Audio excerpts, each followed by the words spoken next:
Bem, gente, eu sou Carol Ribeiro. Eu vou falar um pouquinho sobre a biologia molecular e a produção de enzimas de interesse comercial. Sou aluna da UPE, da disciplina de Tecnologia Enzimática. A produção de biomoléculas em geral, e mais particularmente de enzimas em diferentes escalas, laboratorial, piloto ou industrial, fazendo uso da chamada tecnologia do DNA recombinante, se insere no contexto da biotecnologia moderna. Em 1973, esses cientistas demonstraram que um gene de determinado organismo podia ser transferido e expresso em outro organismo, criando assim a tecnologia do DNA recombinante e abrindo novas perspectivas para a obtenção de produtos de origem biológica de interesse comercial. Em termos históricos, o primeiro produto comercialmente disponível a ser obtido pela biotecnologia molecular foi a insulina humana expressa em células de Escherichia coli. Em geral, como ciência, a biotecnologia moderna ela pode ser considerada como um campo de trabalho que procura descobrir e criar também novas biomoléculas, desenvolvendo ainda tecnologias apropriadas para a produção das mesmas, sendo que em escala industrial. Essa ciência, como tantas outras, depende de equipes multidisciplinares, que dependem da participação de microbiologistas, bioquímicos e biologistas moleculares.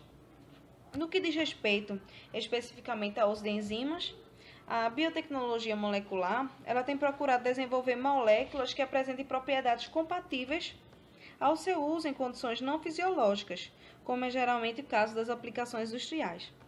Entre as propriedades mais exploradas temos a estabilidade ao pH, elevada atividade e capacidade catalítica em meios contendo solventes orgânicos, suportar variações de temperatura, entre outras. Para tanto, algumas estratégias elas têm sido desenvolvidas para melhorar a atividade de determinada enzima.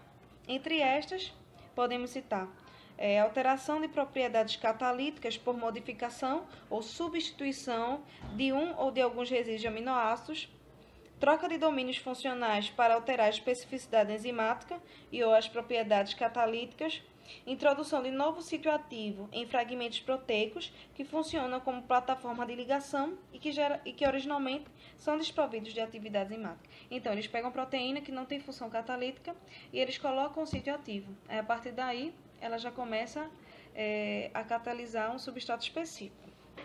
Já na clonagem e expressão de enzimas, para que a produção comercial de enzimas seja economicamente viável, além da escolha de moléculas com propriedades mais adequadas às condições de uso industrial ou terapêutico, é necessário que sejam identificados organismos nos quais possa haver uma superprodução da enzima.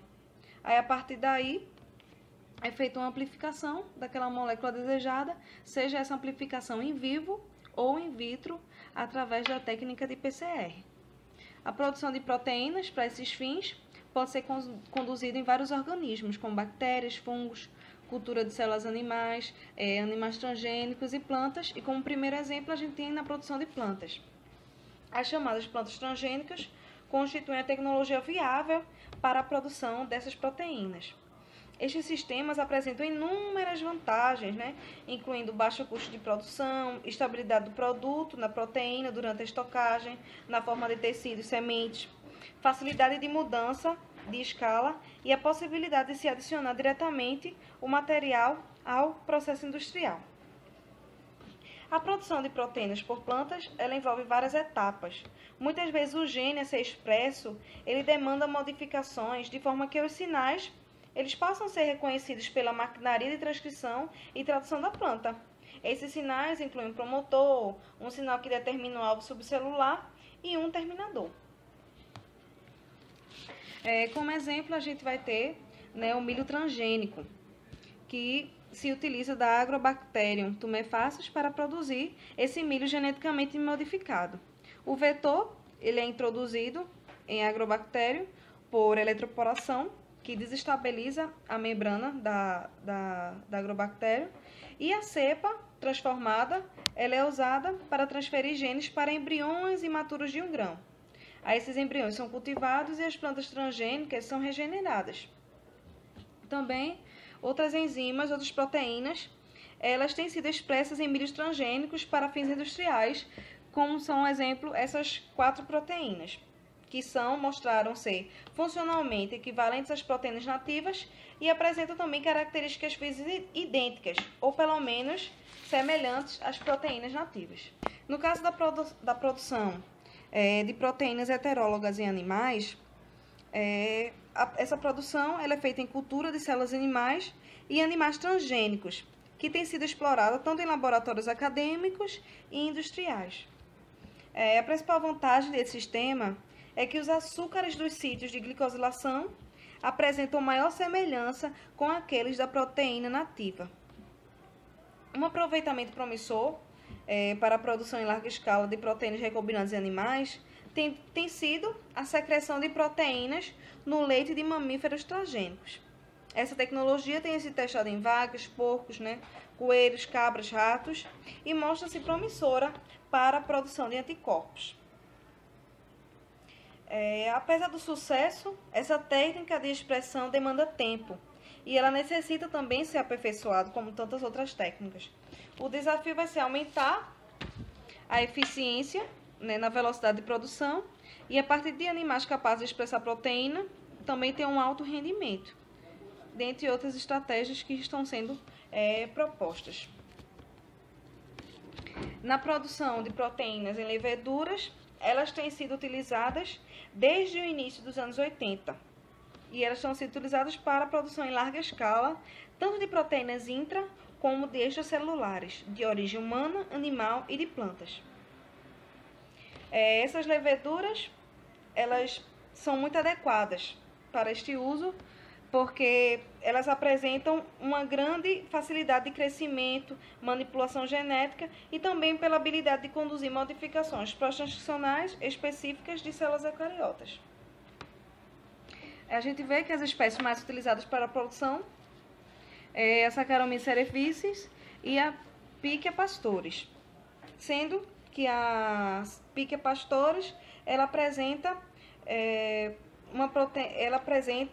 uma qualidade melhor do que a Saccharomyces cerevisiae.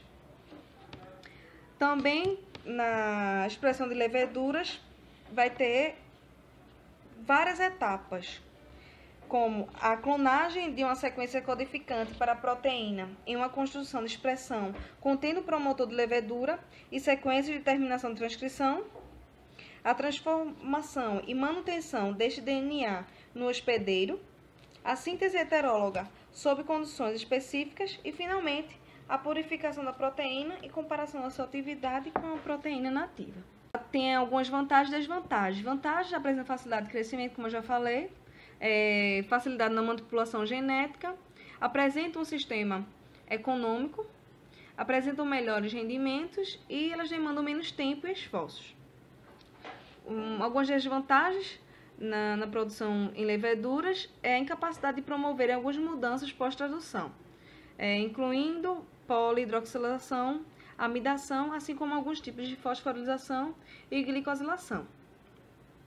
Já na expressão de proteínas recombinantes em Escherichia coli, esse tipo de expressão continua sendo um dos sistemas mais atrativos, porque apresenta o crescimento rápido, por ser geneticamente bem caracterizada e pelo crescente número de vetores de clonagem e cepas hospedeiras mutantes.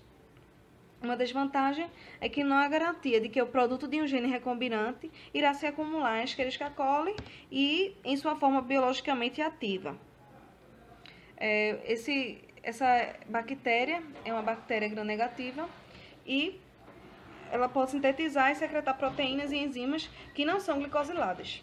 Como conclusão, a gente pode ter que o rápido progresso obtido nesses últimos anos através da tecnologia do DNA recombinante tem possibilitado a obtenção de biomoléculas previamente planejadas e modificadas. Apresentam propriedades melhor adaptadas às condições de uso industrial e ou terapêutico. Então, está sendo uma utilização muito mais vantajosa do que outras técnicas e muito rentável para a produção industrial e ou terapêutica.